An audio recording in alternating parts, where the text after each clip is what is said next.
আমাৰ ইয়াততো গৰাখহনীয়াটো তো বন হ'ল জানো, কিন্তু বন হ'লতো হ'ল, কিন্তু এতিয়া বৰ্তমান আমাৰ এই নদীৰ সমস্যাটো হ'ল কি, এই মাথাউৰিখন যদি দিয়া হ'লে আমাৰ ৰাইজৰ সুবিধা হ'লে হয়।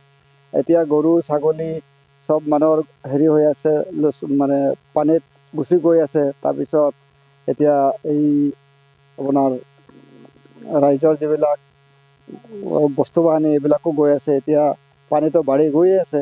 এতিয়া মেইন প্ৰব্লেমটো হ'ল কি, মাথাউৰিখন যদি দিয়া হ'লে আমাৰ ৰাইজৰ বহুত এটা ভাল হ'ল হয়। এতিয়াতো আমি নিৰাপত্তা ঠাইত যাব লাগিব, নহ'লেতো এতিয়া আৰু আমাৰ উপায় নাই।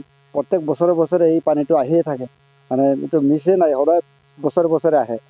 এতিয়া হয়, কেতিয়াবা পানী বাগৰিছে?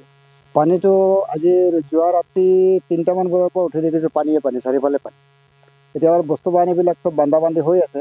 ৰাইজৰো এনেকুৱা বহুত মানুহ ডুবি আছে, চবৰ ঘৰবিলাক। এতিয়া মেইন প্ৰব্লেমটো নাও নাই। এতিয়া নাও পোৱা হ'লে মানে বহুত এটা সহায় হ'লে হয়, যে আমি নাৱত গৈ ক'ৰবাত নিৰাপত্তা ঠাইত গৈ উঠি যাব পাৰিলোঁ হয়।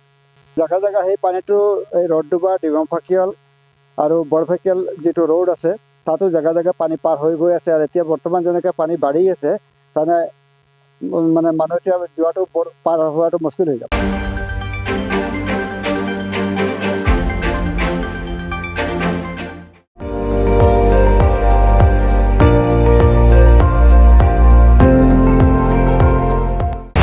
আপুনি চাই আছে ND24, সৰ্বশ্ৰেষ্ঠ নহয়, সৰ্বোত্তমৰ দৌৰত।